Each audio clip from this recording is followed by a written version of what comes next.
So let's begin. The Parashat Tzav begins by going through some of the laws of the different Korbanot. Let's just mention a few Korbanot and we'll discuss some of the details. One Korban is called a Korban Olah. That's what the beginning of the Torah says, Zot Torah Ta'olah. The following is the law of the Olah. Olah, I think we mentioned this previously, that it's called, translated in our school as an elevation offering. Olah means to go up. Almost like when someone makes aliyah to Eretz Yisrael, it also means to go up. This word expression olah, the reason it's called olah is because it's fully burnt. This type of a korban is fully burnt, meaning no one eats from it. It goes on the altar and it gets fully burnt. That's a korban olah. Now, when does someone have to bring in korban olah? There's different details about certain times that it's required, but at a high level, korban olah for the most part is voluntary. For the most part, korban olah is a voluntary offering that someone brings. When they want to bring a sacrifice without being required to. Someone isn't required to, and they want to bring it. For example, let's say someone did a sin against a positive mitzvah. Let's say for a man who did not wear tefillin, right? So let's say he didn't wear tefillin. It's a positive mitzvah to wear tefillin, and he does not. He wants to bring a korban in its place. He would bring a korban olah. Korban olah is for someone who's mivatel mitzvot aseh. The same, there could be examples of mitzvot aseh for ladies as well, that ladies are obligated. Tefillin ladies are not obligated, but there are other positive mitzvot that ladies are obligated in. Similar idea, a woman also could bring korbanot. So korban olah for the most part is voluntary, and it's usually for if someone is mivatel mitzvot aseh, a positive mitzvah someone does not do, and they want to do some teshuvah for it, they would bring a korban olah. It's fully burnt. The next korban that I'll speak about here is a korban mincha. Korban mincha is very interesting. It has really three ingredients. It has flour, oil, and frankincense. And the way the korban is brought is, imagine a large bowl, and we have flour.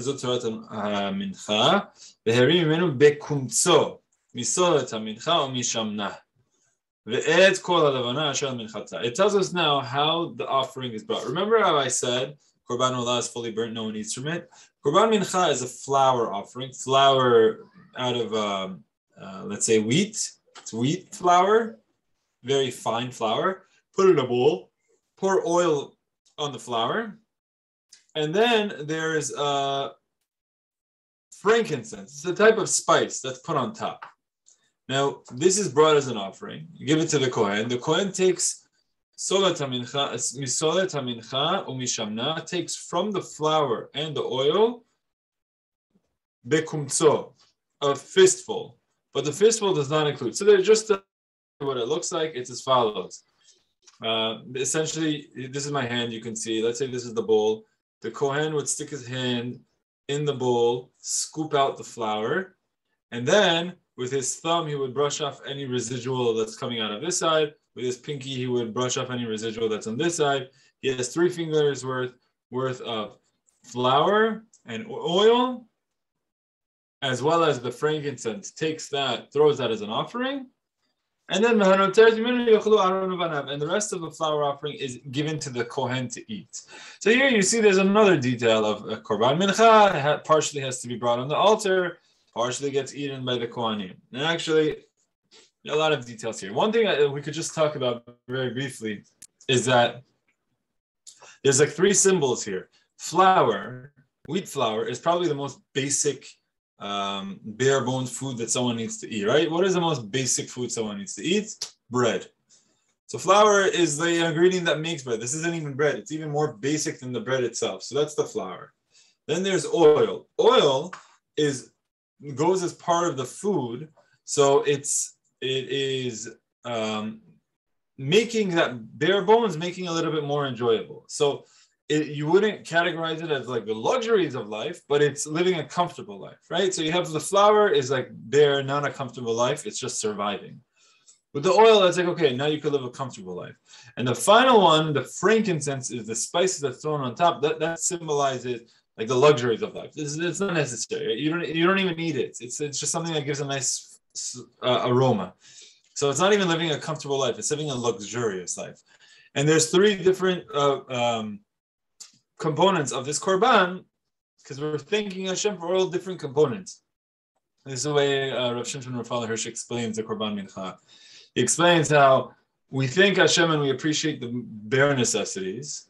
We also thank Hashem and appreciate the living, being able to live comfortable. Like, for example, being able to wear clothing. Someone can be able to just put on a blanket and that would be enough. But to be able to wear more than that, to be able to wear a shirt, to wear pants, to wear a skirt, to wear shoes, these are all things to give you a comfortable life.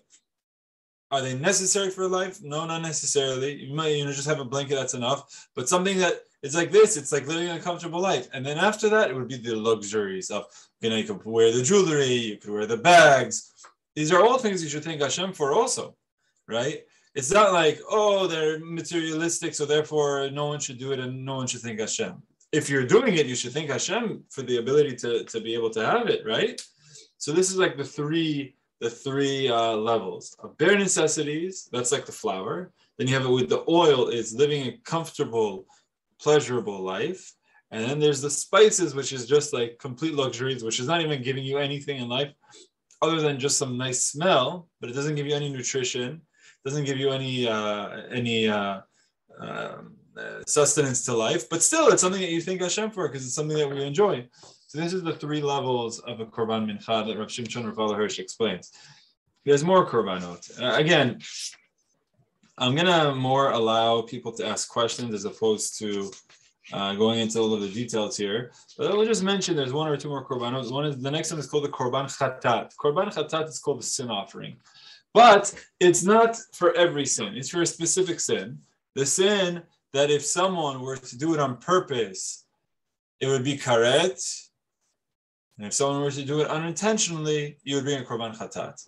So a korban chatat is for something specific it's a lo ta'aseh, a negative command, that if someone does it on purpose, there's karet. How many are there? There's a list of 36 people or 36 acts that warrant karet. 2 of them are positive. One is eating a korban pesach and one is getting a brit milah. The other remaining 34 are negative. So that list of 34, they're all negative mitzvot. And lo ta'aseh, not we should refrain from doing something. And if someone does do it and transgress it on purpose, he or she would get karet. Then if someone does it unintentionally, they would bring a korban chatat. Let's give an example.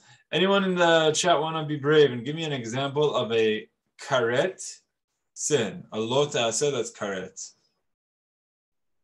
I can give an example, unless someone wants to. Okay, so let's chametz on Pesach. Chametz on Pesach, the Torah tells us is karet. So let's say someone eats chametz on Pesach intentionally.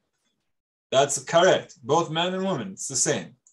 But now what happens if someone eats chametz on Pesach unintentionally? For example, right now, nowadays, anything you want, you can get not the kosher for Passover version of it, right? Like they even have straight up pizza made out of like some tapioca flour or whatever. So let's say someone is somewhere, they're visiting, and there's a ton of these kosher for Passover food items, and it happens to be there's pizza there, and there's kosher for Passover pizza, but there's also real chametz pizza there. And the person ate it unintentional. So did I do the sin? Yes. This sin, does it get karet? Yes. But in this situation, this person didn't do it intentionally. They did it unintentionally. So there's no karet, but instead they would have to bring a korban chatat, sin.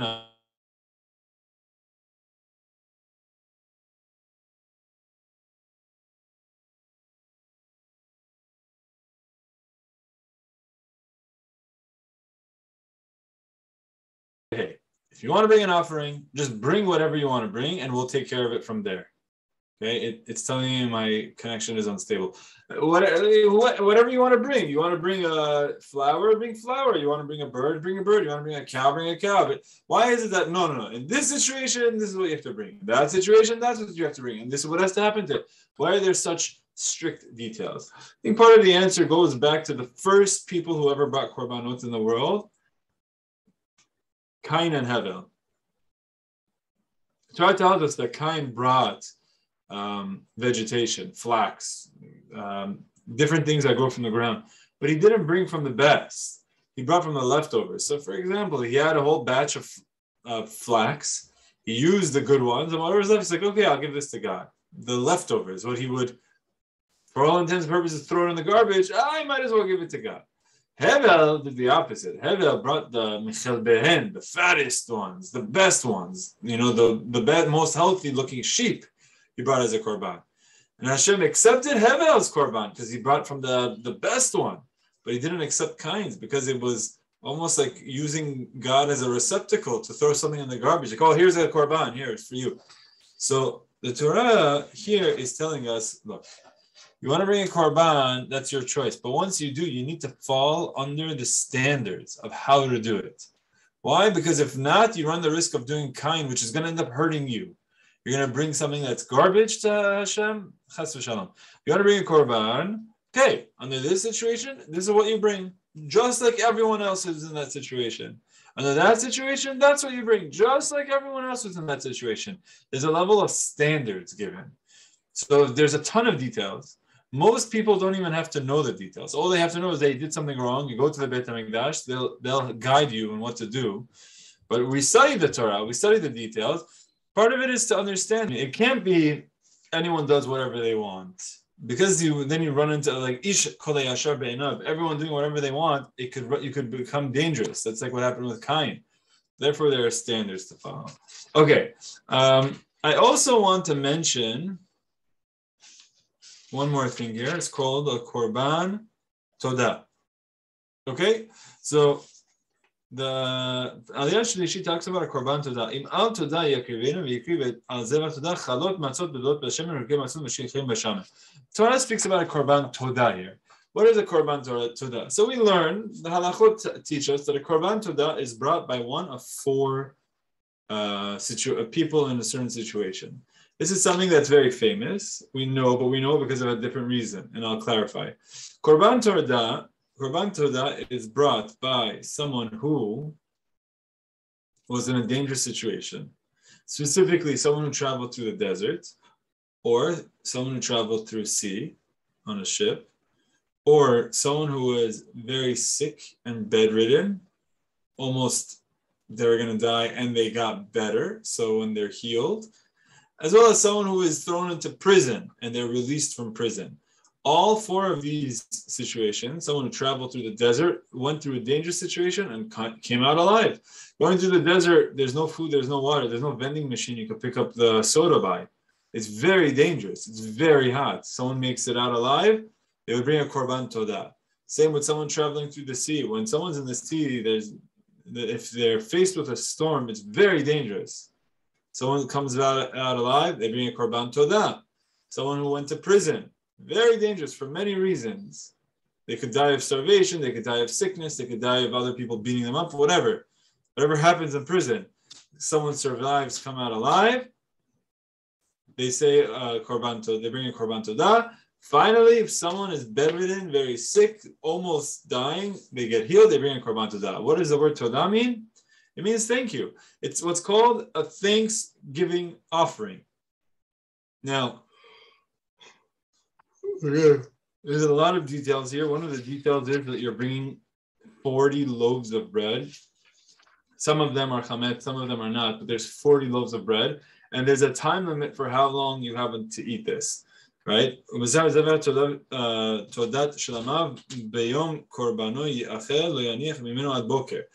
time limit until how much you have to eat the bread.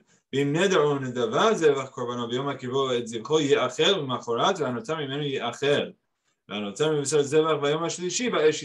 can't last to the third day. You can't have 3 days of it. So let me ask you a question. You have 40 loaves of bread. You're not allowed to leave it for over 2 days. What do?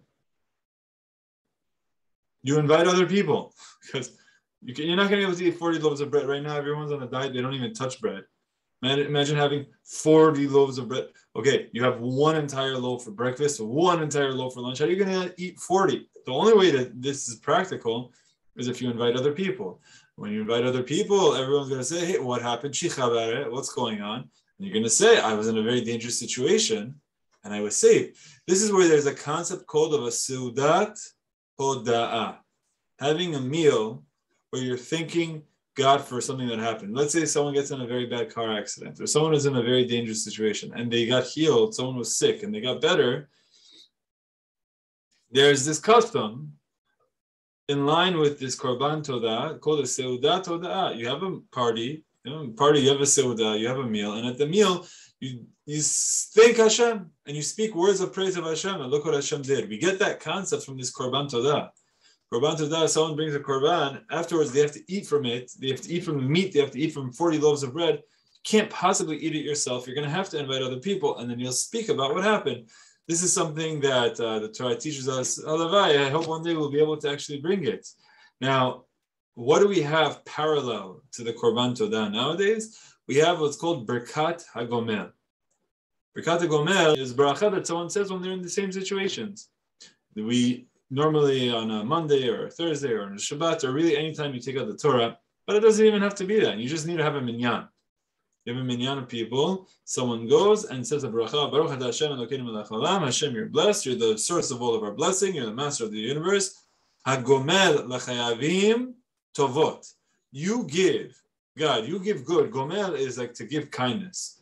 L'chayavim, to people who are unworthy. Hagomel l'chayavim tovot. You give good things to people who are unworthy. Shigemelani kol tuv, as you have given me all good.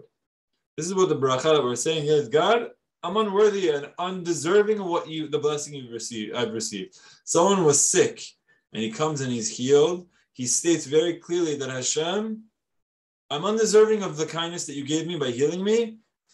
Thank you for it. That's what this Birkat HaGomel is. Ladies who give birth, the custom is after they give birth, they say the bracha of HaGomel. Why? Same idea, because it's dangerous. Now, Baruch Hashem, we have modern medicine where you have everything under control, but still, giving birth is dangerous, and especially the way it used to be. It's not uncommon. Rachel Imenu passed away while she was giving birth. Chachamim tell us that Esther's mom, Esther never had a mom, never had a dad. Why? Because her dad passed away while her mom was pregnant, and her mom passed away at labor. Now you have Esther's mom passed away, you have Rachel passed away, many other ladies. Unfortunately, it's not uncommon. So the lady goes, gives birth. Afterwards, she says, Birkat HaGomel, thanking Hashem. All of this, you learned. The cases is all from the Korban Todah. Korban Todah is a Thanksgiving offering. It's brought for someone who's in one of these four situations. Afterwards, they're thanking Hashem. And nowadays, we do Birkat HaGomel. Now, my question is, let's say I want to thank Hashem, but none of these things happened to me. I want to thank Hashem because I had a huge business deal. I didn't go through the desert or the sea or prison or sickness. I just want to thank Hashem. Okay, you don't bring a Korban Todah. You could bring other voluntary Korbanot. There are other voluntary Korbanot that someone could make a neder, bring a shalamim, but it's not a Korban Todah. And this goes back to what I was saying is there are standards in the Beit HaMikdash. A person can't just say, I want to do whatever I want. I want to do this thing. No. There are certain things that are allowed in certain situations for people to do. Someone wants to come voluntarily bring something, fine. You bring it, but you follow the rules of the Beit HaMikdash. You follow the rules of the Mishkan. These are your options for what to bring. So again, the reason why is because once you allow anyone to do whatever they want, you run the risk of people doing things that are improper. All of a sudden, someone is going to bring their leftovers from home and say, oh, I want to bring this as a Korban, thinking you're going to get points for that, but it's actually you're using the Korban as a trash can. Chas v'shalom. It doesn't fit well with what the purpose of a Korban is. Purpose of a Korban is not bringing your leftovers or bringing your trash or bringing whatever you could. I have stuff at home and I tried to sell it on eBay. Now I can't sell it on eBay. Let me bring it as a Korban. That's not what it is, Chas v'shalom. So that's why someone wants to bring a Korban, they have to follow the laws of the Beit HaMikdash. That's why we have all of these parashiot, to set standards for us to follow. Okay, we'll stop here. Be'ezrat Hashem, we'll pick up next week. Everyone remember, this week is Parashat Parah. We'll speak a little bit about next week as to why we're reading it this Shabbat. Okay? Be well, everyone. Shavua Tov. Take care.